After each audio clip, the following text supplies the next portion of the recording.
Well, moving on now with the investigations by Memphis Police and Fire winding down, Memphis City Council is now finalizing new rules to prevent a Tyre Nichols situation from ever happening like this again.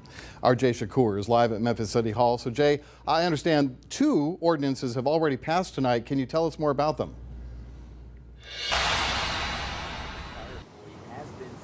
That's right. Action has been taken on 2 of those ordinances, with 1 being tabled. The ordinance to establish a procedure for an annual review of the police training academy has passed, as well as the ordinance to require MPD to make traffic stops in the appropriately marked vehicles. That passed as well, with the ordinance to clarify the appropriate methods of enforcing traffic violations being tabled. I spoke to activists earlier today who say all 6 ordinances must pass in order for any reform taken up by the city council to be meaningful.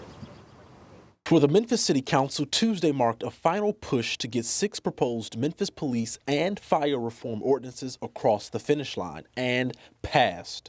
The measures were sparked by Tyre Nichols' beating by several MPD officers in January. I think we have some council members wavering. We went from overwhelming support to a slight majority, but a majority is enough to get it done. I think our job as a council is to reflect the will of the people of Memphis, and the people of Memphis are saying they want some reform. If approved, the ordinances, among other things, would limit MPD using unmarked cars and make it easier for the public to review citizen complaints of first responders online. MPD Chief C.J. Davis and the department already beginning its own reforms. The last several weeks, we have really taken a closer look into not just our policies and procedures, but just best practices. MPD said they'll now randomly review body-worn camera footage.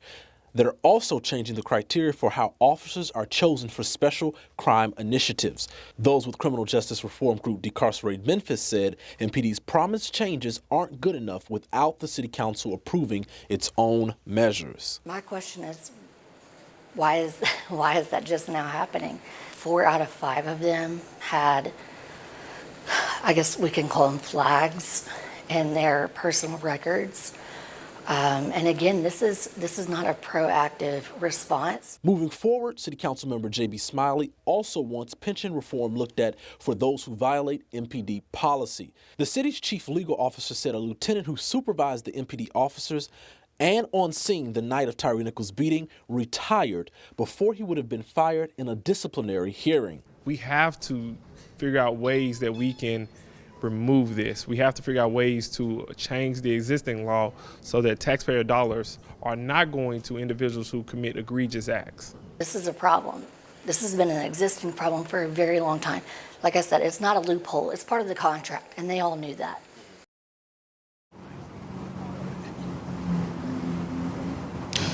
Now, police reform conversations went on for a few hours this morning, and we're expecting them to go on for several hours tonight as we work to see what's next for the other 3 police reform measures before City Council.